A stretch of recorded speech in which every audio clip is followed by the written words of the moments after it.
Genius, इस word को सुनते ही आप सभी के दिमाग में सर एल्बर्ट आइंस्टाइन का नाम तो आया ही होगा। एल्बर्ट आइंस्टाइन जो कि मानव इतिहास के सबसे बुद्धिमान व्यक्ति थे और जिन्होंने 20वीं सदी तक विश्व विज्ञान जगत पर राज किया था।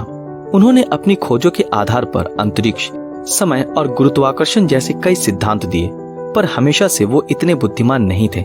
बचपन से ही पढ़ाई में कमजोर होने के कारण आइंस्टाइन को मंद बुद्धि भी कहा जाने लगा था।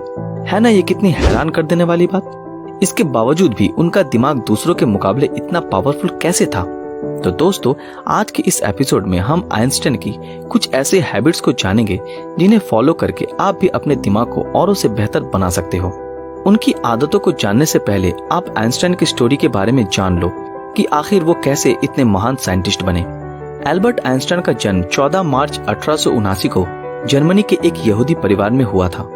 उनके पिता का नाम हरमन आइंस्टाइन और माता का नाम पॉलिन आइंस्टाइन था। उनके पैदा होने के बाद डॉक्टर्स ने नोटिस किया कि उनका सर किसी भी सामान्य बच्चे से आकार में काफी बड़ा था और वो एक एबनॉर्मल बच्चे के रूप में जन्मे थे। कोई भी आम बच्चा 1 से 2 साल की उम्र तक बोलना सीख जाता है, पर एल्बर्ट आइंस्टाइन को शुरू से ही बोलने में कठिनाई होती थी और करीब 4 साल की उम्र तक वो कुछ भी नहीं बोल पाए।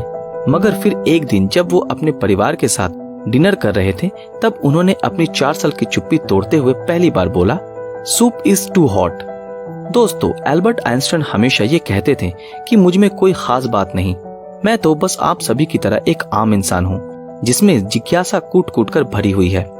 आप लोगों को ये जानकर हैरानी होगी कि उन्हें स्कूल एक जेल की तरह लगता था, क्योंकि उनके हिसाब से टीचर्स समझाने से ज्यादा किताबें रटना सिखाते थे और अध्यापकों से बार बार ऊट-पटांग सवाल पूछने के कारण उन्हें मंद बुद्धि भी कहा जाने लगा था।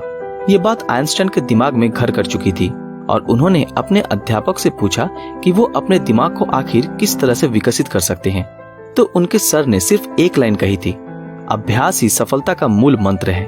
और इस बात को सुनकर आइंस्टाइन ने उसी दिन ये निर्णय ले लिया था कि वो पूरी दुनिया से आगे बढ़कर दिखाएंगे। और उस दिन के बाद उन्होंने कभी पीछे मुड़कर नहीं देखा और आगे बढ़ने की चाह हमेशा उन पर हावी रही और इसी वजह से वो दुनिया के महान साइंटिस्टों में से एक बने।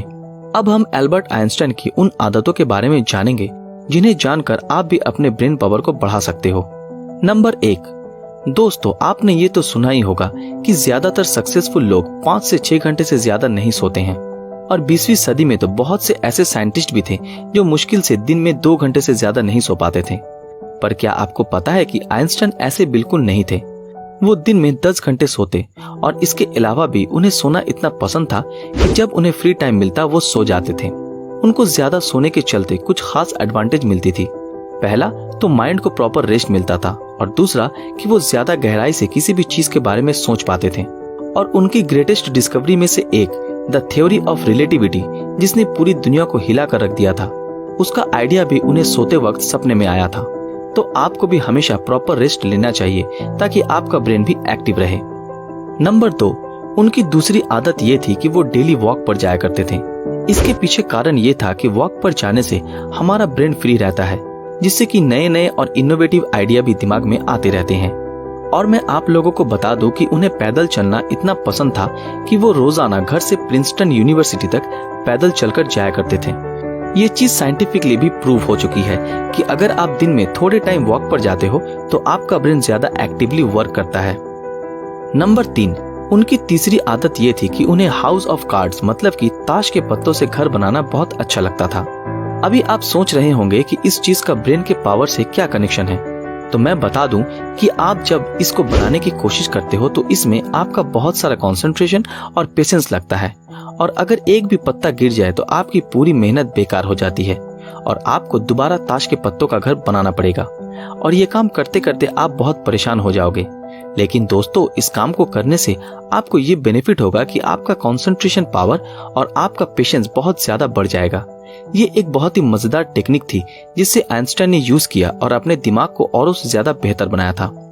नंबर 4, क्या आपको पता है कि आइंस्टाइन अपने डेली रूटीन को अपनी आदत बना लेते थे। मतलब कि आपने जब पहली बार साइकिल को चलाना सीखा था तो आपने बहुत ध्यान से उस साइकिल को चलाया होगा और आपको हर बार ये ध्यान में रखना पड़ता होगा कि साइकिल के हैंडल को किस तरफ मोड़ना है जब टर्न आए। पर जैसे जैसे आप साइकिल को चलाते गए वैसे वैसे वो आपकी आदत बन गई उसी तरह आइंस्टाइन अपने हर काम को आदत बना लेते थे, जिससे कि उनका काम भी हो जाता था और उन्हें पता भी नहीं चलता था। जैसे कि अगर आप एक स्टूडेंट हो तो आप अपनी पढ़ाई को आदत बना लो और फिर आपको पता भी नहीं चलेगा कि पढ़ाई कब खत्म हो गई। नंबर 5, क्या आप जानते हो कि एल्बर्ट आइंस्टाइन को वायलिन बजाना इतना पसंद था कि वो घंटों तक वायलिन बजाया करते थे। लेकिन हमेशा से ऐसा नहीं था। जब वो छोटे थे तब आइंस्टाइन की मॉम ने उन्हें एक वायलिन गिफ्ट दिया था, पर आइंस्टाइन को उसमें जरा भी इंटरेस्ट नहीं आ रहा था। लेकिन एल्बर्ट ने सोचा कि मुझे अपने माइंड को चेंज करना चाहिए, तो फिर उन्होंने एक वायलिन प्ले सुना और वो उन्हें इतना ज्यादा पसंद आया कि आइंस्टाइन ने तुरंत वायलिन बजाना सीखा। इस बात से उनकी ये क्वालिटी का पता चलता है कि वो अपने माइंड से किसी भी चीज की नेगेटिविटी को आसानी से निकाल सकते थे। और आइंस्टाइन के हिसाब से किसी भी म्यूजिकल इंस्ट्रूमेंट को सीखना आपके ब्रेन के लिए एक बहुत अच्छी एक्सरसाइज और ट्रेनिंग होती है और इससे नई नई चीजें सीखने और जानने को मिलती है।